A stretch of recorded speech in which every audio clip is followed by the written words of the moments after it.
Morning everyone. আজকে আমরা যাচ্ছি ফিফি আইল্যান্ড ট্যুর করতে। নট ফিফি আইল্যান্ড, অনেক কিছুই ট্যুর করব। 7 আইল্যান্ড ট্যুর বড়া হয়েছে, মায়াবে ইনক্লুডেড আছে, ন্যাশনাল পার্ক। দেখা যাক কী কী ঘোরাই, সমস্ত ঘোরাবো। আজ এখন বাজে হচ্ছে 7:45, যেটা আমাদের পিক আপ টাইম। ইউজুয়ালি তো লেট করে না, 7:45 বাজে। তো আমরা কল করছি, আমাদের হোটেলের সামনে দাঁড়িয়ে থাকতে বলেছিল, আমরা হোটেলের সামনে দাঁড়িয়ে আছি। তো আমাদের পিক আপ হয়ে গেছে, আমরা গাড়িতে আছি। আর চাংমাই ট্রিপের মতন আমাদের আবার আমরা সবার আগে পিকটা, এবার সবাইকে পিক করতে করতে তারপর যাওয়া হবে বিয়ের বা বন্দরে।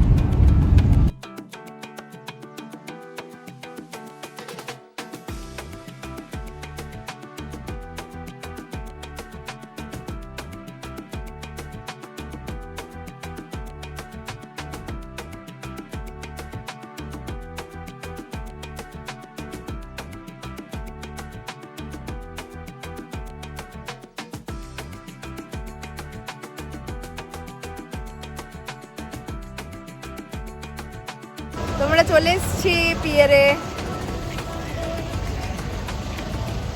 এখানে ব্রেকফাস্ট করবো, এখানে ব্রেকফাস্ট অপশনস আছে। তো এখানে আমাদের সমস্ত কিছু ব্রেকফাস্ট ছিল, এবং যেহেতু আমরা সারাদিনই বাই বোট ট্রাভেল করব, তো এখানে আমাদেরকে কিন্তু সকলকে সি সিকনেসের ওষুধও দেওয়া হয়েছিল। এবং আমি তোমাদেরকে বলবো, যাদের মোশন সিকনেস বা সি সিকনেস থাকে তারা কিন্তু একদম লাইট ব্রেকফাস্ট করা দরকার যে কোনো ট্যুরস অ্যান্ড ট্রাভেলসের আগে, এবং লাঞ্চও কিন্তু লাইটই করা উচিত। তারপরে আমাদেরকে ব্রিফ করা হলো কিভাবে কেমন ঘোরানো হবে, এবং তারপরে দুটো টিমে ভাগ করা হলো, একটা টিম পিঙ্ক, একটা টিম ব্লু। আমরা ছিলাম টিম ব্লু। দুটো বোটই যাচ্ছিল একই কোম্পানির আন্ডারে, এবং প্রত্যেকের এরকম ছবি তোলা হচ্ছিল। ছবি তোলার পরে আমরা বোটে উঠলাম। বোটে ওঠার পরে আমাদের গাইড ছিলেন যিনি, তিনি আবার একবার বললেন যে প্রথম লোকেশন আমাদের হচ্ছে মাঙ্কি আইল্যান্ড। তো মাঙ্কি আইল্যান্ডে যেহেতু এত মাঙ্কিস ছিল, ফোন চশমা এগুলো কেড়ে নেওয়ার চান্সেস ছিল, তো সেই জন্য আমাদেরকে খুব সাবধানে রাখতে বলা হয়েছিল। আর কোনো রকম জল বা খাবার নিয়ে বোট থেকে নামতে বারণ করা হয়েছিল বলে কোনো ক্লিপ নেই। এবং একটা খুব 1 ঘন্টার সুন্দর মানে মারাত্মক লেভেলের ঝাঁকুনিওয়ালা রাইড করার পরে আমরা পৌঁছে গেছিলাম মাঙ্কি আইল্যান্ড। এবং মাঙ্কি আইল্যান্ড থেকে 10 মিনিটসের ডিস্টেন্স কভার করে আমরা চলে গেছিলাম স্নর্কেলিং করতে। এই আমি স্নর্কেলিং করছি, এটা আমার প্রথম এক্সপিরিয়েন্স ছিল। লাইফ জ্যাকেট, স্নর্কেলিং গিয়ার সব কিছু ওরাই প্রোভাইড করেছিল। আর আমাদেরকে বলেছিল ডিপ ওয়াটারে স্নর্কেলিং করতে, কারণ লাইট ওয়াটারে যদি কখনো ভুল করে কোনো কোরালে বা কোনো সি আর্চিনে পা লেগে যায় তাহলে কিন্তু অ্যাক্সিডেন্টস হতে পারে। তো সেই জন্য সবাইকেই ডিপ ওয়াটারে স্নর্কেলিং করতে বলা হয়েছিল। আর কারেন্টও কিন্তু বেশি টান ছিল জলের মধ্যে, যেটা আমাদের শ্যালো ওয়াটারের দিকে টেনে নিয়ে যাচ্ছিল। বাট আমাদের বোটও কিন্তু কাছেই ছিল, তো সেই জন্য আমরা স্নর্কেলিং করেছি। আমার খুবই মজা হয়েছে। আমরা দুজনেই চেষ্টা করেছি যতটা পারা যায় ভিডিও করার, কিন্তু হ্যাঁ, যত স্রোতের মধ্যে আমরাও আনকোড়া ড্রাইভার, তো সেইভাবে অত ভালো ভিডিও করতে পারিনি। বাট আশা করি যতটা করেছি সেটা আমাদের মেমোরিজের জন্য যথেষ্ট, যেটুকু যা ভিডিও রয়েছে। তো এইটা স্নর্কেলিং করার পরে আমাদের আবার সেখান থেকে নিয়ে যাওয়া হচ্ছিল লাঞ্চ করার জন্যে।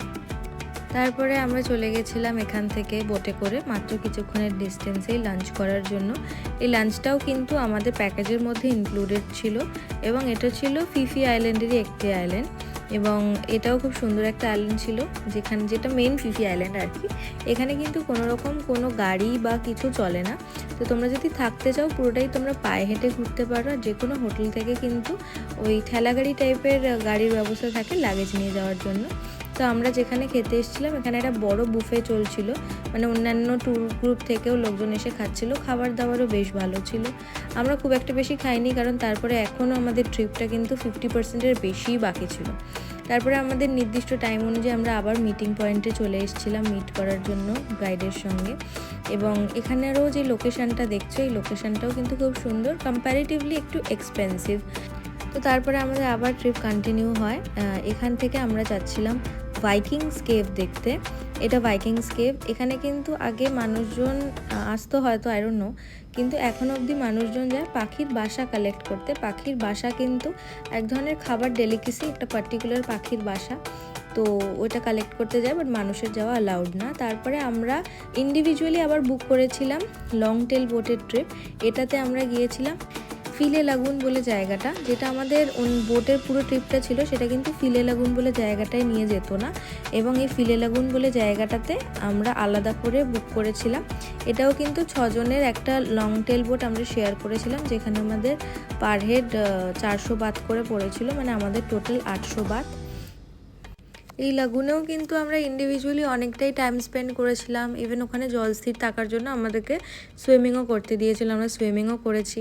তারপরে আমাদেরকে আবার যেটা আমাদের নিজেদের বোটটা ছিল আর কি পুরো ট্যুরের প্যাকেজের, সেই বোটটা। এবং যদি বলো যে বাকি লোকেরা কি করছিল বোটে বসে, আমি জানি না, কারণ ওদেরকে ওয়েট করতেই হবে, কারণ আমরা যেহেতু লং টেল বোটের রাইডে গিয়েছিলাম, তো ওটার জন্য আলাদা করে আমাদেরকে পে করতে হয়েছিল। আর আমাদের পুরো ট্রিপটা including food and hotel pick up and drop সব কিছু ইনক্লুডিং খরচা পড়েছিল 1600 টাকা পার হেড করে, যেটা কিন্তু ইউজুয়ালের থেকে কম। আমরা যেহেতু সিজনে এসেছি এবারে, সেই জন্য সিজনের তুলনায় আমাদের কিন্তু কমই খরচায় হয়েছে বলতে পারি।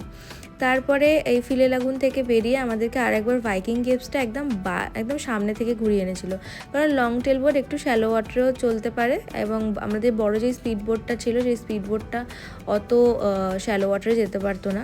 তো সেই জন্য আমরা একটু কাছ থেকে ভাইকিং কেভসটা দেখেছি। তারপরে আমাদের ছিল মোস্ট অ্যাওয়েটেড মায়া বে। মায়া বের রুলস অ্যান্ড রেগুলেশনস কিন্তু খুবই কমপ্লিকেটেড। তার কারণ হচ্ছে এটা একটা মানে এখানকার যে মারিন লাইফ বা পুরো লাইফটা, এটা মানুষ বা ট্যুরিস্ট ভিজিটের জন্য কিন্তু ডিস্ট্রয় হয়ে যাচ্ছিল আস্তে আস্তে, এবং সেটাকে প্রিজার্ভ করার জন্য থাইল্যান্ড গভর্নমেন্ট থেকে 2 থেকে 3 বছরের জন্য মায়া বে ক্লোজ করে দেয় সম্পূর্ণভাবে, এবং রিওপেন হওয়ার পর কয়েকটা পার্টিকুলার নিয়ম খুবই কঠিনভাবে ফলো করা হয়। আর এখানে কিন্তু অনেক নিয়ম আছে, যেরকম তুমি এই পাথটা ফলো করার সময় কোথাও দাঁড়াতে পারবে না, তোমাকে সমান এটা হেঁটেই যেতে হবে, কারণ লাখে লাখে ট্যুরিস্ট একদিনে ভিজিট করে মায়া বে। তাছাড়াও তুমি পায়ের পাতা ছাড়া বা গোড়ালি ক্রস করে কিন্তু আর ডোবাতে পারবে না, কারণ এখানে যে সমস্ত মারিন লাইফ মানে বেবি শার্করা রয়েছে, আগে যেহেতু অ্যালাউ ছিল সুইম করা, তো মানুষজন সানস্ক্রিন লাগিয়ে যেহেতু নামে জলের মধ্যে, তো সেই ওই ব্লিচ বা সানস্ক্রিনের যেই মেটেরিয়ালসগুলো সেগুলো দিয়ে কিন্তু মারিন লাইফ ডিস্ট্রয় হয়ে যাচ্ছিল। সেটাকে প্রিজার্ভ করার জন্যই এটা নিয়ম করা হয়েছে। এবং কেউ যদি যায় জলে, সেই ক্ষেত্রে তাকে 1000 থেকে 5000 বাত অবধি ফাইন দিতে হতে পারে। কিন্তু তাছাড়াও বলবো ইউজুয়াল যেরকম ভিড় থাকে তার থেকে কিন্তু খুবই কম ভিড় ছিল আজকের।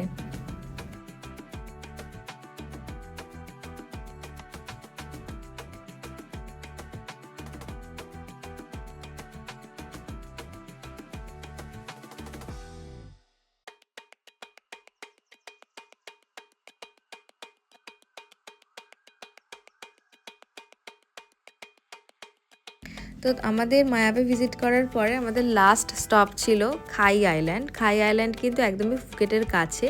যেহেতু আমরা ফিরছিলাম, এটা একটা কমার্শিয়াল আইল্যান্ড, যেটা থাই গভর্নমেন্ট স্পেশালি লোকালসদেরকে মানে কমার্শিয়ালাইজ করার জন্য দিয়েছে। এখানে ওই খাবার রেস্টুরেন্টস এগুলো রয়েছে, তোমরা চিল করতে পারো। তো টেকনিক্যালি এখানের কোনো মাহাত্ম্য নেই, জাস্ট ওখানে খাওয়া দাওয়ার জন্যই লাস্ট স্টপ থাকে। তারপর 15 মিনিটের বোট রাইড করে ফুকেট ব্যাক। তো আমি তো বলবো আমি খুব এনজয় করেছি, লাইক ওয়ার্থ এভরি পেনি। আর আমরা যে কোম্পানির সঙ্গে গেছিলাম তারাও খুব ভালোভাবে আমাদেরকে নিয়েছে। এবার আমরা গাড়ি করে যাচ্ছি হোটেলে।